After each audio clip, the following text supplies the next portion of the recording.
As much as I love when my customers pay us quickly, I also make sure that we pay our bills by their due dates. At Stealthy Wood, it's our priority to keep a good relationship with our suppliers. To easily process the payments for all vendor bills recorded in my database, I simply select all of them, click on the payment button, and then let Odoo work its magic. If you're in a country that works with checks, such as the US, Odoo generates them all in one click. As for European countries, Odoo generates a .xml file that follows the SEPA credit transfer requirements, so we can upload it to our bank interface online and have all the payments processed instantly. So let's see right now how it works with our two databases, first with checks, and then we're going to have a look at SEPA credit transfers. All right, so here I am on my database for my company, Stealthy Wood, Inc. So the Stealthy Wood that's located in the US. So let's go to the accounting module, configuration, settings, and we're going to scroll down to the supplier payment section right here, and we want to be sure that we have checks activated. So this option is already enabled for some databases depending on their physical localization. Since this is a US database, this option is enabled by default, so we're good to go there. So let's go ahead and create a couple of vendor bills. So we're going to go to Vendors, Bills, and Create. Okay, so first we're going to choose our vendor. So my first one's Happy Furniture. Okay, I'm going to add a vendor reference. So I'm going to say invoice 2019 0013. Okay, and then we can auto-complete with a purchase order or an old bill, which is what I'm going to do because it just saves me some time. So I'm going to go ahead and choose this purchase order here. Okay, I'm going to add a due date. So I'm going to say that it's due tomorrow. I'm going to save and validate. Then let's go ahead and create a second one. We're going to choose our vendor, Yggdrasil Flowers. Again, I'm going to select, I'm just going to auto-complete this. I'm going to select a purchase order, but I don't want to forget the vendor reference. So we want to be sure that we write this payment reference or vendor reference correctly, the one that the supplier wrote on their invoice, because we want everyone to know exactly what is being paid for, and we want to avoid any possible confusion. Okay, so let's go ahead and add that reference. So let's say 2019 02 02. Okay, and then we're going to add the due date as well for tomorrow, and then save and validate. All right, now we're going to go to our accounting overview. And under vendor bills, we're going to see that we have two bills to pay. So let's go ahead and check these out. All right, so we have our two bills here. Now, if we have multiple vendor bills, an easy way to see what needs to be paid and when is to group by due date and day. All right, so it's just a really convenient tool. In this case, I only have two vendor bills, so it's not really necessary. But let's go ahead and select both of these. And then we're going to go to Action and Register Payment. And I'm going to choose Checks here, and I want to be sure that we have the correct payment journal selected. Then I'm going to validate. Okay, then we'll go back to our overview. And under bank, I'm going to see that I have two checks to print. So let's go ahead and do that. I'm going to select the two checks, go to Action, Print Checks.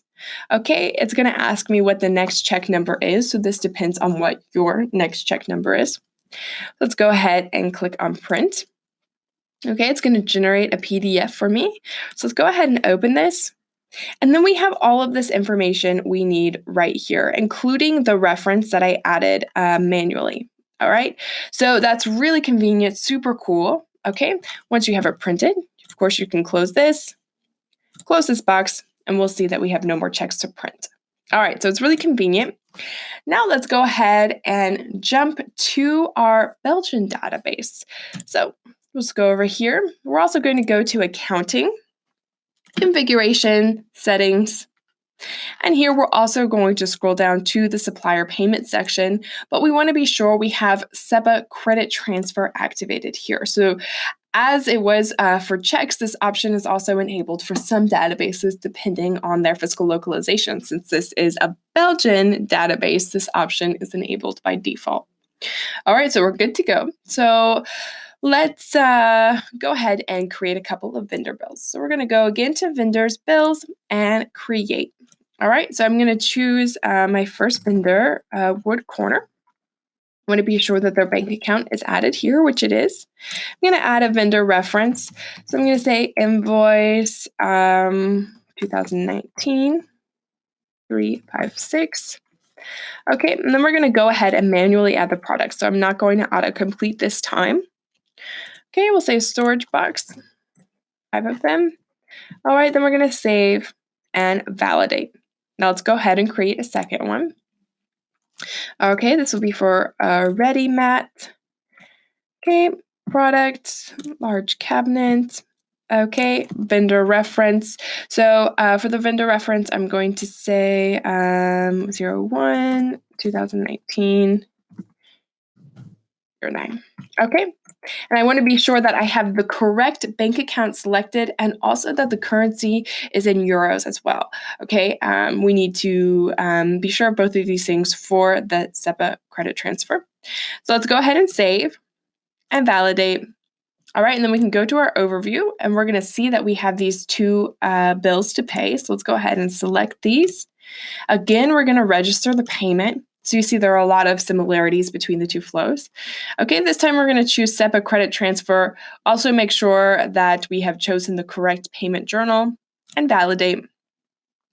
Okay, then we're going to go back to our overview, and under bank, we're going to see that we have 2 payments to send via SEPA.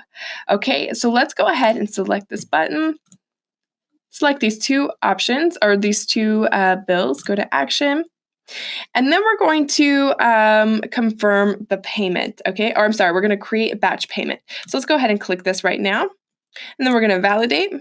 Okay, and then we're going to be able to save a .xml file. So this file can be uploaded to your banking interface to make all the payments at once. So it's super easy and convenient. All right, I'm going to close this. Once we go back, we'll see that we have no more SEPA credit transfers to send, so we're good to go. All right, we have no more bills to pay. So both of these flows are quite intuitive, quite easy. And that's all for this video. Thank you for watching.